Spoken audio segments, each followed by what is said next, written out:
What if you could spend more time with your loved ones? Move ahead in your career. Do what matters most to you. The secret? Claude Skills.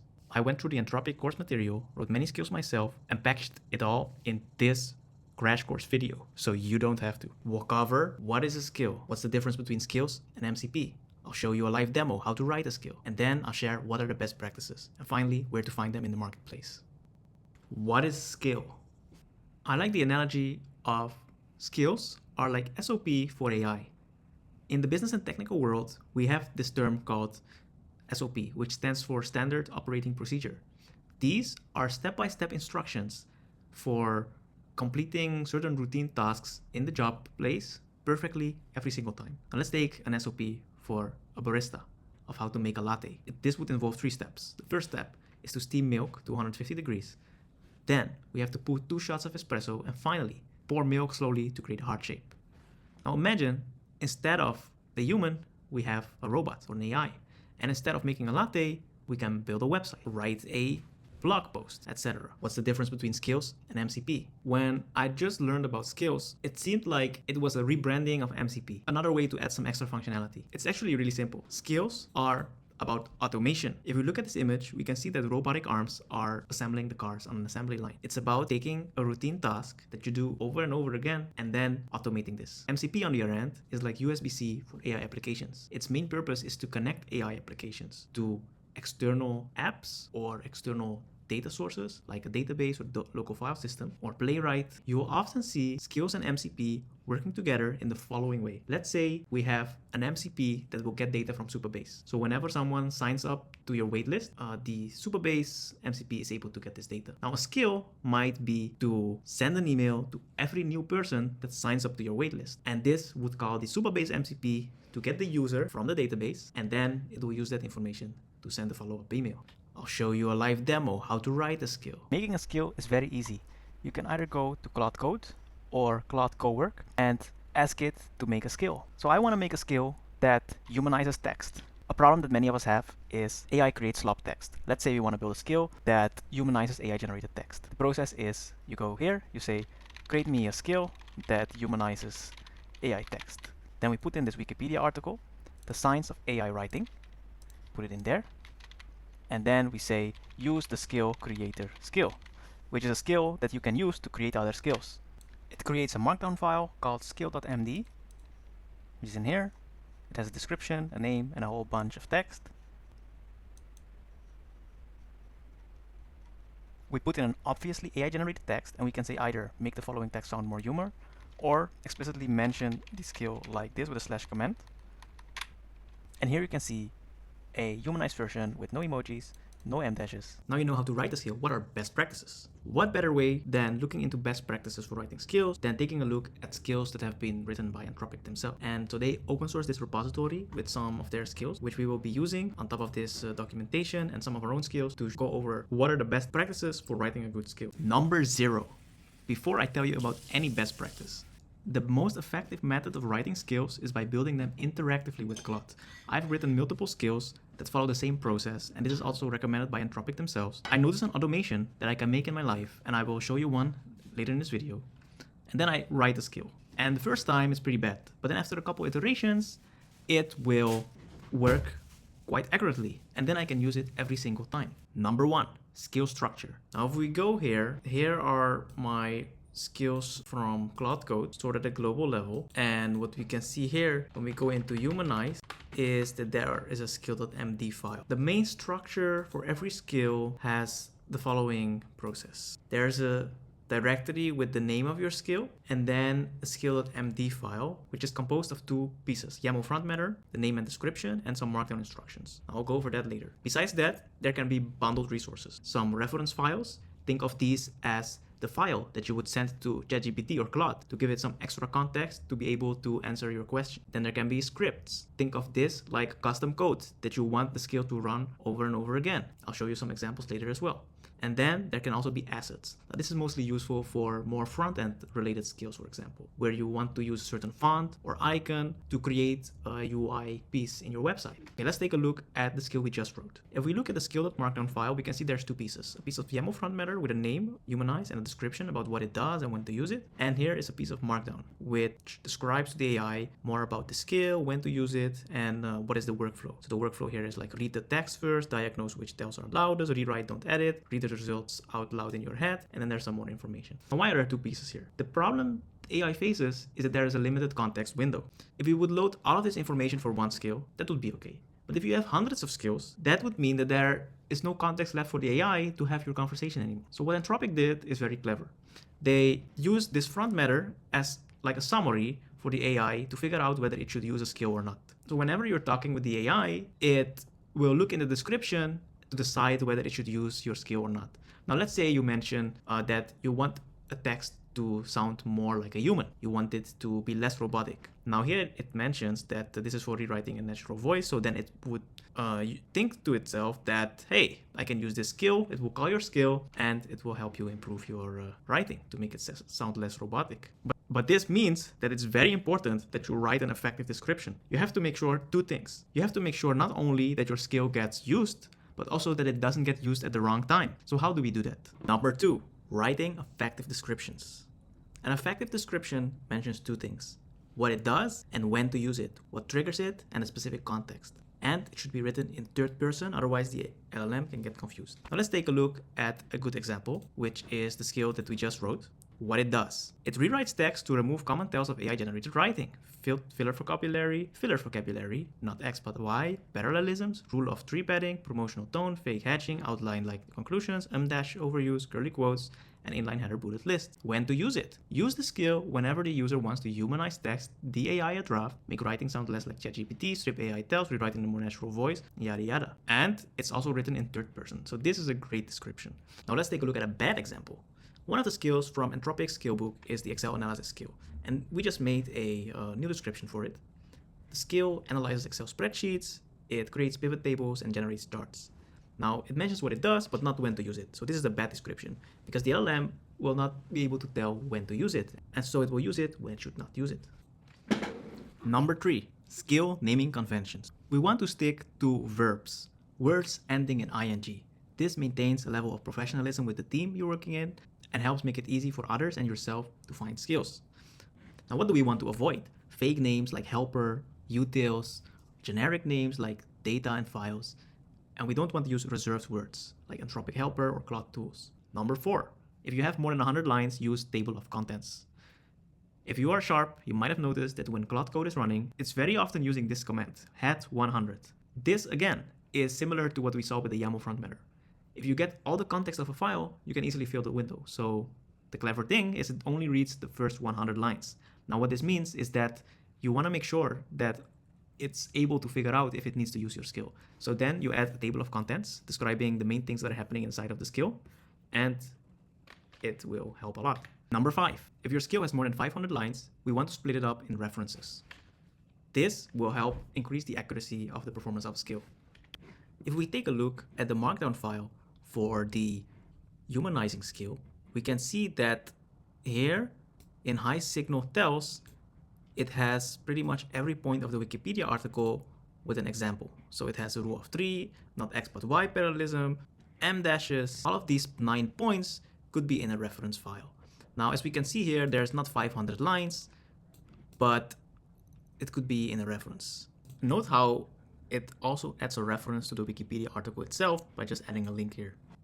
Just for illustration, I'll show you what this might look like. The way we can do this, so we can continue the conversation with Claude and tell it, update the Humanize skill, add a reference file for high signal tells. Okay, so it's done with the reference. It put a reference in here.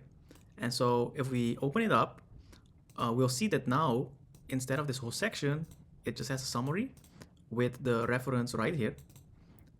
And if we go there, we now have this references directory and this file inside with the 9 items. Number 6, when adding references, we want to avoid deeply nested references. Good, going one level deep. Let's say you have your basic skill.md file and you have advanced.md inside, then you have just some references in here. Now, the bad thing to do is to have a reference to advanced.md, and then inside of advanced.md you also reference details.md, and then you are actually giving the information finally in details. Only go one level deep. This will give you the best results for your skill. Number 7, organizational patterns for references. If you have no pattern, then it's usually a high-level guide with some references, like this. Then we have the domain-specific organization.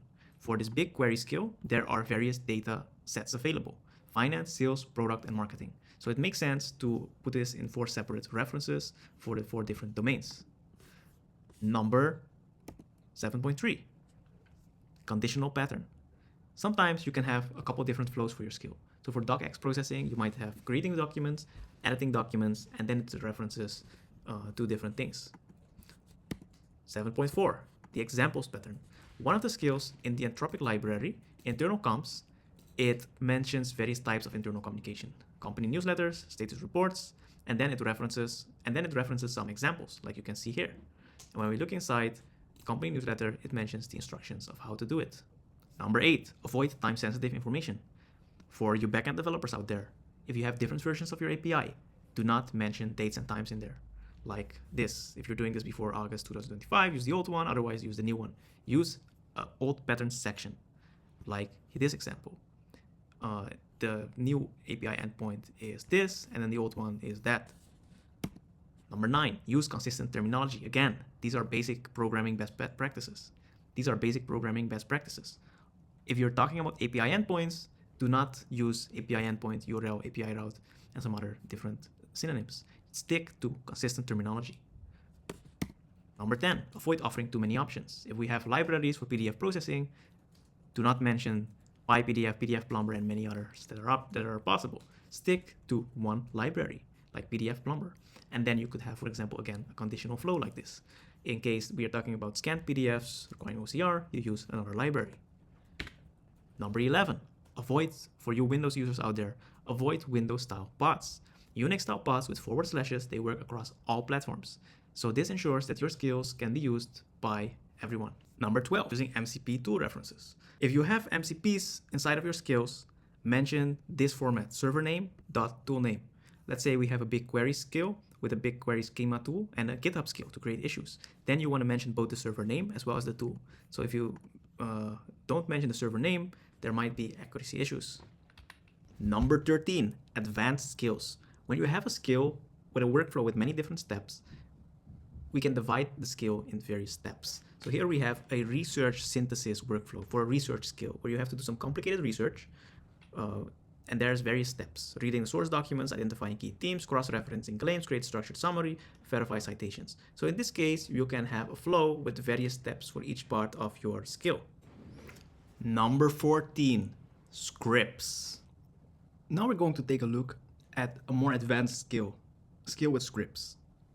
And I'm going to show you actually the process of me writing the skill, a real automation. So the problem I face is as follows.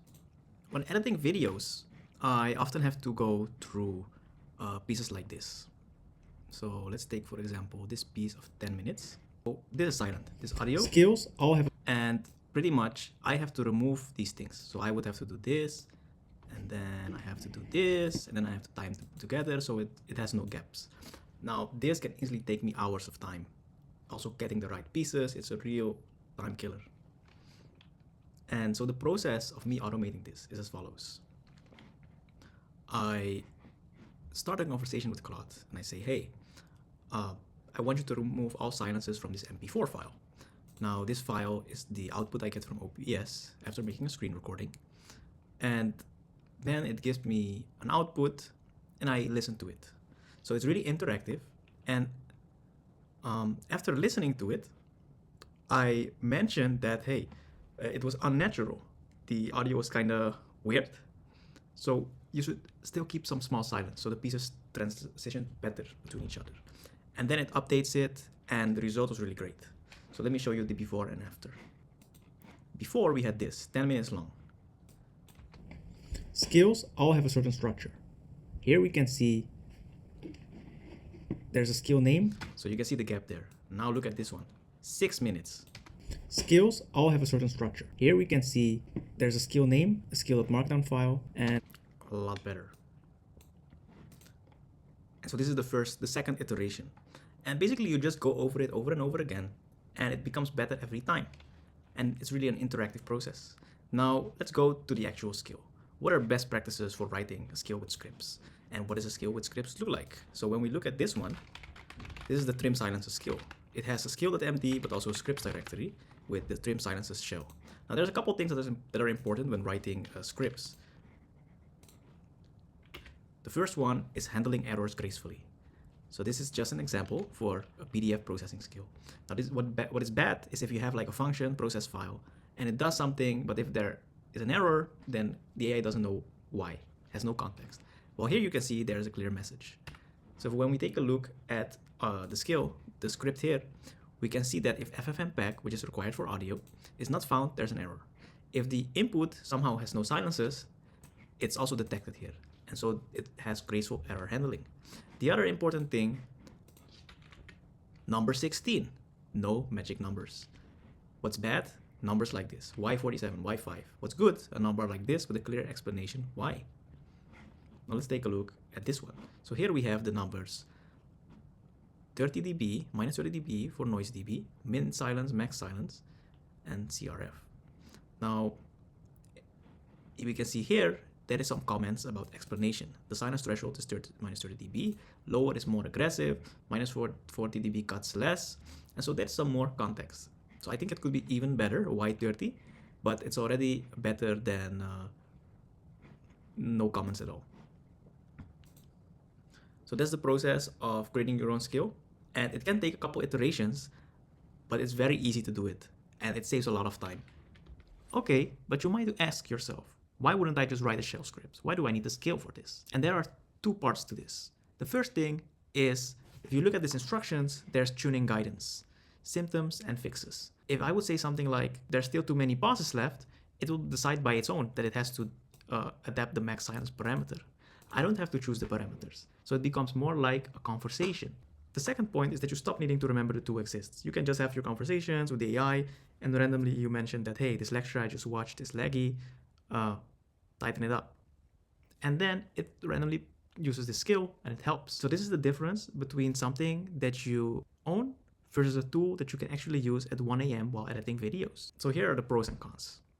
If you're dealing with a situation where you have a similar setup, like I would be recording in the same setup every time, the scenario would be the same every single time, and I use the same parameters, then it makes sense to use a shell script. But if, depending on what you say, it will run in a different way, there is some variety, then it makes more sense, like in this case with different symptoms and fixes, to use a skill. Okay, so you know the best practices. If that's too much work, you know you can use the skill creator skill. But if that is still too much effort, isn't there a place where you can already find handmade skills that might serve your needs? Something like a candy shop where you can pick all the skills you need. Remember when you were a little child and you went in a candy store and you could pick everything you want? Isn't there something like that? Yes, there is. Number 5, the skills marketplaces. There's a couple of places that are popular for getting skills. We have Skill.md, which has more than 1 million skills. We have Skill Hub, which is another one with a bunch of skills. And my personal favorite is Claude AI. Now, what's interesting about these skills and important for you to know is that skills can be used across any agent, whether it be OpenClaw, Claude, or any other. They have the same protocol, and so you can use them across all of them. Now, if you want to look for a skill, let's say for sales negotiation, you can just type negotiation here, and you can find it. And then you can get some inspiration from here. Counterpart styles, voice and delivery. There's a bunch of interesting things being mentioned here. You can use it for inspiration and then base your own skill from it, or you can just copy this thing and use it for your own. And yeah, what's important to know is if you download a skill, they can be malicious. So what Claude Hub does is they have virus total, which scans the skill. So this gives you some sense of assurance that it will be a safe skill. I'm going to end it here. I hope that you now have an excellent understanding of skills and how to write your own skills. If this was valuable for you and you learned something, smash that like button and subscribe. And let me know in the comment section, what would you automate with a skill?